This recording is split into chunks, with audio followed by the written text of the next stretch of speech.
Every retirement video on YouTube tells you the same thing. Use guardrails, stay flexible, adjust your spending when the market moves. And then nobody tells you what the guardrails actually are. I went looking for the rules, the real ones, the rules that if this happens, do this, if that happens, do that.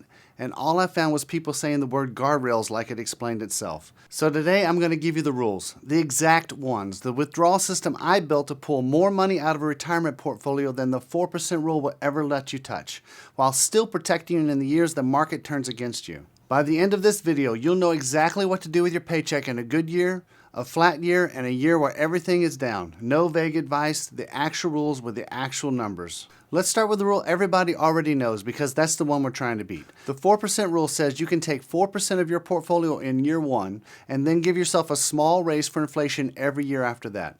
Retire on $1 million, you pull $40,000 and that number drifts up with the cost of living for the rest of your life. But here's the uncomfortable part.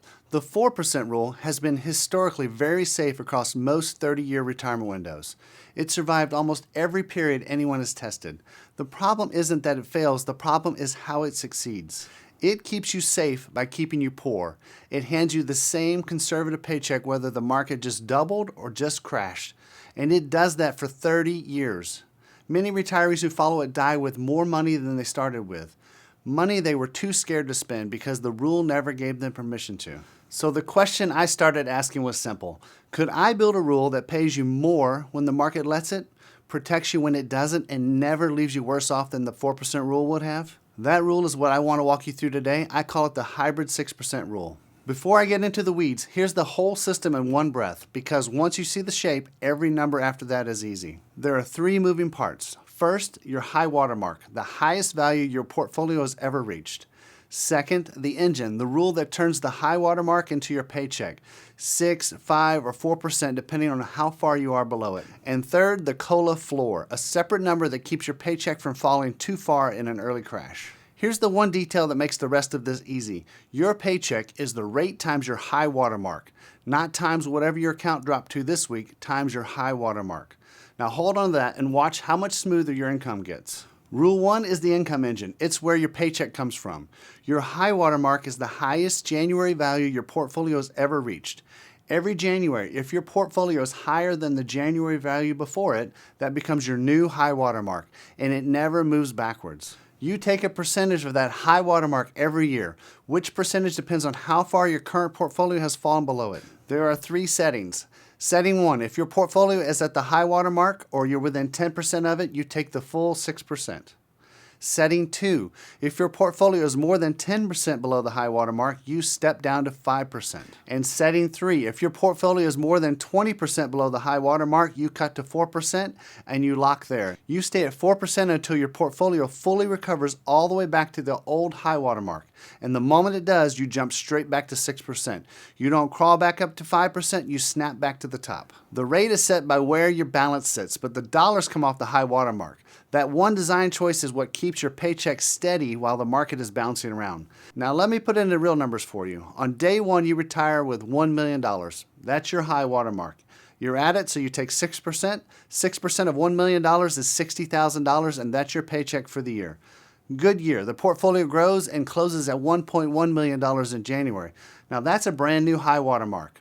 You're at it, so now you take 6%, and now your 6% comes off the new higher number, which is 6% of $1.1 million is $66,000.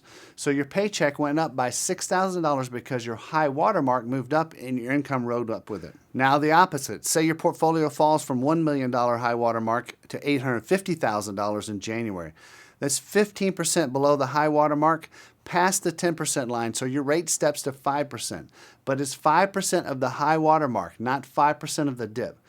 5% of $1 million is $50,000. Your balance dropped 15%, but your paycheck only eased from $60,000 to $50,000. Now let's say it keeps falling down to $750,000 in January. Now you're 25% below the high water mark, past the 20% line, so you cut to 4% and you lock it in. 4% of the $1 million high water mark is $40,000.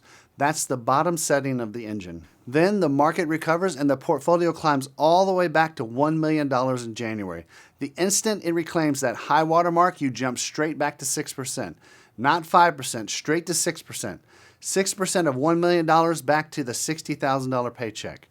So that's the round trip. 6% at the top, 5% if you're down more than 10%, 4% and locked if you're down more than 20%, and a clean snap back to 6% the day you reclaim your peak. And every one of those paychecks came off the high water mark. And here's the part that keeps this from running your life.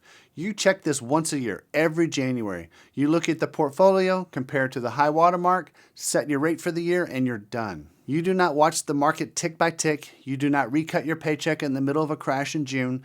The market has a drop of 10% or more almost every single year, and most of those bounce back within weeks. If you reacted to every one of them, you'd be making panic decisions all year long, which is the exact opposite of what this system is for. There's a structural reason this works too. By the time your total portfolio is down 20%, the broad market is usually down a lot more than that because a well-built retirement portfolio holds more than just stocks. So the 20% line is already a deep crash signal, and 4% is already the bottom. There's nothing left to cut. Waiting for January isn't the gap in the system, it's the discipline that makes the system survivable. Now, I can already hear the comments. A pay cut in retirement? Absolutely not. I can't take a pay cut. Let's talk about that because it's the most important objection there is. Yes, this rule can cut your paycheck in a bad year. The 4% rule never does. That's the trade, and I'm not going to hide it. But look at what you're actually comparing. The 4% rule avoids the pay cut by underpaying you every single year. Good markets, bad markets, it doesn't matter. You get the same cautious number for 30 years and you never feel a cut because you never got the raise in the first place. And sometimes that objection is really coming from the harder truth that a lot of people are trying to make an underfunded plan produce a fully funded paycheck. So they go reaching for products promising high income forever and they lock themselves into a paycheck that is frozen for the rest of their lives. For every one person who says, I refuse to take a pay cut, there are probably 3 more quietly thinking I'm behind and I'd take a shot at doing better than this. That's the group this rule is built for. It hands out raises in the years the market allows, trims in the years it has to, and here's the floor under the whole thing. In the historical windows I tested, using the assumptions I'll show on the screen, this never finished worse than the 4% rule baseline, and in many more of them it finished far ahead. So the pay cut isn't a flaw, it's the mechanism that pays for the raises the rest of the time. And a trim year is a lot easier to absorb when the portfolio paycheck isn't the only thing holding up your life. The more of your baseline is covered by income that doesn't flex, the more room you have to let the flexible part flex. That's the spirit this is built in. So that's rule 1. Now rule 2, because rule 1 has a hole in it, and rule 2 plugs it. It's called the COLA floor, and it protects your purchasing power. Here's how it works. On the day you retire, you write down a second number, completely separate from the engine. That number is 4% of your starting portfolio on $1 million. That's $40,000. And every January, that floor gets bumped up by inflation, by whatever CPI came in for the year, capped at no more than 5%. In a year where inflation runs hotter than 5%, the floor only rises 5%, so you can give up a little purchasing power. That cap matters, and I tested letting the floor track inflation all the way up, and in a 1970 stretch of double-digit inflation, a floor that climbs that fast drains the portfolio. That cap is the price of survival, and you give up a little ground in those rare hot years so the floor can never grow faster than the portfolio can carry. Now let me show you the floor actually working. Start with our $1 million retiree. Year 1, the portfolio is right at the high water mark, so the engine pays 6%. That's $60,000. The floor is sitting way down at $40,000.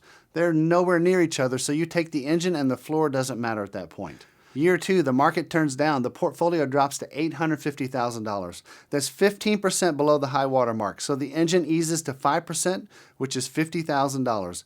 Meanwhile, inflation bumps the floor from $40,000 to about $41,000.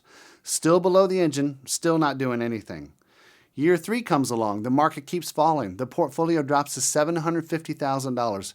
That's 25% below the high water mark, so the engine locks down to 4%, which is $40,000.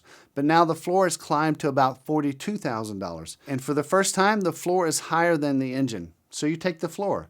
That's the crossover. That's the moment the floor stops being a number in the background and takes the wheel. If the recovery takes years, the engine stays locked at $40,000 until the portfolio claws back to its old high water mark. But the floor keeps rising with inflation, capped at 5% a year. So instead of being stuck at $40,000 through a long recovery, your paycheck can quietly climb to $42,000, $43,000, or even $45,000 while the engine waits to come back online. Then, when the portfolio finally recovers, the engine snaps back to 6%. If the portfolio climbs to $1.1 million, your paycheck jumps to $66,000.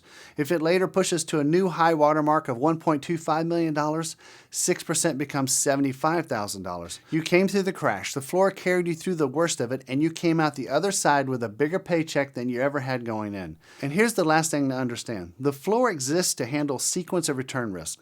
That's the danger that a big crash hits in the first several years of retirement before your portfolio has built in any cushion and guts it so badly you never recover. That's the window the floor protects. Once you get past those first several years, in any normal market, your high water mark has usually climbed enough that 6% of it towers over that little inflation-adjusted floor. From that point on, the floor goes quiet and you rarely think about it again. And Rule 3, I'm only going to name it today because it earns its own video. Rule 3 is the kicker. It's a tactical move that fires only in a serious crash, and it's the piece that helped this system survive the worst historical retirement windows I tested. It's too important to bury in the back half of this episode, so it gets its own episode next. For now, just know Rule 3 exists and it's coming. So here's everything you need to hold in your head. Rule 1, the income engine, your high watermark picks your rate, 6, 5, or 4%. Your paycheck is that rate times your high watermark, and when your portfolio recovers, you snap back to 6%. Rule 2, the COLA floor, your inflation shield. It starts at 4% of your starting portfolio, rises with inflation up to 5% a year, and protects your purchasing power during a long early crash. Checked once a year, every January. That's it. You've now seen every move on a single number. Let's watch them combine across a full retirement. Meet our first retiree with $1 million portfolio. On day one, the engine says 6% of the high water mark, so the first paycheck is about $60,000. Right out of the gate, that's $20,000 more than a 4% rule would have paid. Now the market is kind to this retiree. We get a good run of years, the portfolio climbs, and every new peak resets the high water mark higher. After about a decade, the high water mark is up to $1.5 million, and 6% of that is about $90,000. So this retiree didn't just avoid a pay cut. They got raise after raise from around $60,000 up to around $90,000, while the 4% rule retiree is still creeping along near $40,000 plus inflation. Then the market turns, a drawdown hits, and the portfolio slips to about $1.3 million. That's more than 10% below the $1.5 million high water mark, so the engine steps from 6% to 5%. 5% of $1.5 million is about $75,000. That's the dreaded pay cut. Except look at it. The retiree's balance dropped and their paycheck only eased from about $90,000 to about $75,000. That's still roughly $15,000 a year more than they started retirement with, and far above what the 4% rule would be paying right now. The COLA floor, still fast asleep. The high water mark held up the paycheck on its own. The pay cut everybody's so afraid turned out to be a paycheck still well above where they started. Now let's move on to the retiree nobody wants to be. With the same $1 million start, same first paycheck around $60,000 at 6% of the high water mark. But this time the market turns on them almost immediately. Inside the first couple years, their portfolio falls hard, down to around $750,000. That's 25% below the high water mark, past the 20% line, so the engine cuts to 4% and locks it in. 4% of the $1 million high water mark is $40,000. Now, $40,000 is a real cut from the $60,000 they started with, and it's landing right at the worst possible moment, right at the start of retirement when they had the least amount of cushion. This is a bad sequence of returns risk, the thing that quietly bankrupts people who retired at the wrong time. And this is where Rule 2 earns its place. The engine is locked at $40,000, and it stays locked at $40,000 every year until the portfolio claws all the way back. That protects the paycheck from collapsing, but if the crash drags on for years, the floor goes to work. The floor started at $40,000 too, but it ratchets up by inflation every year. By year 2, it's about $41,000. Year 3, it's about $42,000. And year 5, close to $45,000. Every January, you take the higher of the two. So the retiree's paycheck quietly climbs from $40,000 toward $45,000, even while the engine is frozen. That is the division of labor. The engine kept the paycheck from collapsing in the first place. The floor kept inflation from eating that paycheck alive over the long recovery. Neither one alone gets you through a bad early sequence. Together they do, automatically, with no panic decision and no selling at the bottom out of fear. That's the whole point of the floor. It does nothing for years, and then in the one window that wrecks retirements, a deep crash that takes years to climb out of, it steadies your purchasing power until you're back on your feet. So here are the rules all the way down, but forget the mechanics for a second, because here's what this actually does for you. When you retire, you have no idea what the market is actually going to hand you. Nobody does. You could retire into a decade of good years, or you could retire the year before everything falls apart. The whole problem with retirement is that you have to commit to a paycheck without knowing which future you're walking into. This system answers both futures with one set of rules. If the future is good, your paycheck climbs with it, and you actually get to enjoy the money you spent a lifetime saving. If the future is bad, your paycheck steps down to protect you, and the floor catches you in the worst of it, so a crash early on can't wipe you out. You take advantage when you can, and you play defense when you have to, and you never have to guess which one this year calls for. The rules decide for you, and that's the whole point. One system that lets you press the gas when the market gives you room and hit the brakes when it doesn't, without ever having to predict which is coming. Now, remember Rule 3. I named it earlier and told you it gets its own video. This is where it comes in. In that second scenario, the rules kept the retiree alive, but look at what they were doing the whole time: playing defense, protecting income, riding out the crash, and waiting for the recovery. Here's the thing about a deep crash. At some point, the selling has done its damage. Your conservative portfolio has already paid the price for being conservative, and the market is sitting at a low that historically has been one of the best buying opportunities a retiree will ever see, and they're too defensive to touch it. That's exactly the moment Rule 3 is built for. The kicker is the rule that stops playing defense and goes on offense right at the bottom when everyone else is too scared to move. How it works and when it triggers is the next video. If you finally got to see what real guardrails actually look like, laid out with the actual numbers instead of just the word guardrails, hit the like button so more people find this. And if you want rules-based investing without the hype, the kind where I show you the exact mechanics and then prove them with data, subscribe. Stay disciplined, stay patient, and I'll see you on the next flight.